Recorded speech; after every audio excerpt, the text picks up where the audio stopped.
Assalamu alaikum ардактуу биздин каналдын көрүүчүлөрү, фермерлер.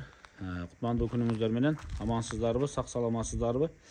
Бүгүн биз сиздерге Кара Балта шаарынан сатыла турган кочкорду көрсөтүп беребиз. Могу 3 жаштагы кочкор бар, туугандар. Биз Кара Балтанын шаарынын өзүндө Чүй облусу, Кара Балтаны бүт барыңыздар билесиздер. Красавчиктин линиясындагы мына ушул кочкор бар экен, сатыкка. Өтө бойлуу, бою 1.4. Ушул кочкорду алам дегендер болсо, кызыгып көрүңүздөр, туугандар. Бул красавчиктин линиясы. Ээси өзү кармап турат. Ээсинде 2 жыл иштетилип бүтүптүр, эми сатыкка коюптур. Баасында аябай жөндүү койду. Эгер ушул кочкорго кызыккандар болсо, дароо алыңыздар. Анткени бою 1.4, баштары светлый, жаактары узун экен, коңколору чыгып, денеси узун, анан куйруктарда четкий разрез,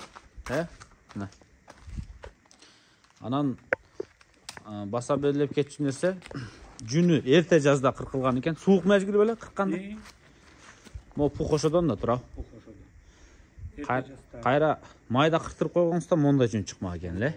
Негизи шөп болуп калат да кырккандан кийин.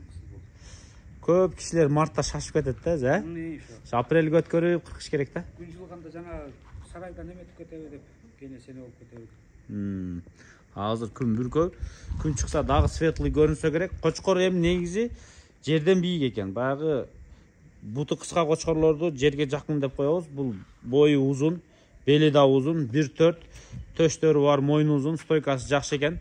Атасы Абдулла Шариповтан чыккан экен, туугандар. Ошо Абдулла Шариповтан алынган экен атасы ушул кочкордун. Бул красавчиктин небереси болот экен ошондо. Азыр кулагын өлчөдү, кулагы 19-20га жакын. Бирок кулагынын формасы дагы кантсе дагы мындай кичине жазылган кулак экен, туугандар. Габарит өтө чоң. 2 жыл иштеттиңиз байке? 2 жыл салдым өзүм. 2 жыл, Ден соолуктары жакшыбы? Ден соолугу жакшы, жегени жакшы, этинен чүжбөйт такай. Азыр жем жебей эле турган кезинде мен таладан алып келдим. Бул таладан келди. Талада жүргүм. Эми анан бир нерсени байкадым, сиз могу ичкери килет мояктан бошотуп аткандачы. Мындай тез кыймылдаган, жеңил кыймылдаган кочкор экен, байке.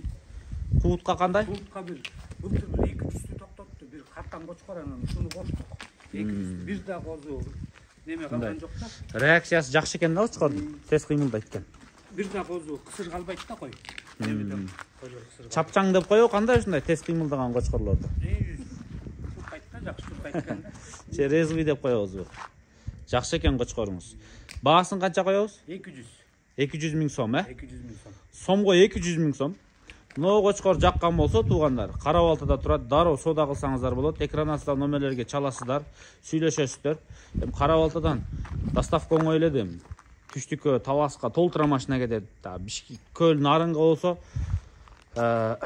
Бишкекке бул жактан таксилер толтура, Бишкекке алып барса, Бишкектен ары кетет дегендей, туугандар. Негизи доставкасын өзүңүздөр уюштуруп сүйлөшөсүздөр.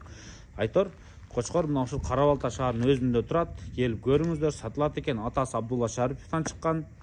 Красавчиктин небереси, бойлуу кочкор. Разрездери өтө жакшы. Байке, жаштыгында куйрук өтө тик беле? Жок, бул эттенгенде мен кышында жем жеп турганда мисалы куйругу тартылып турчу да.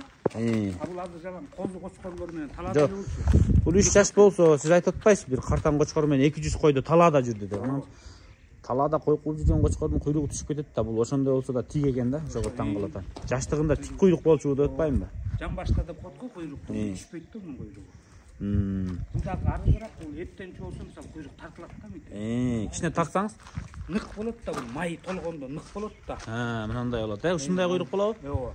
Жем жеп турганда ушинтип турчу да куйругу. Бул күздө бир аз түштү да тура ушундай болду жана таладан. Талада түштү да бул.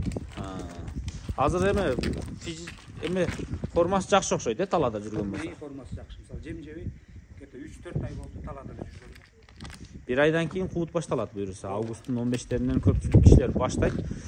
Жанагы ысык региондогуларда уже этеле күз келип эме болуп башталат.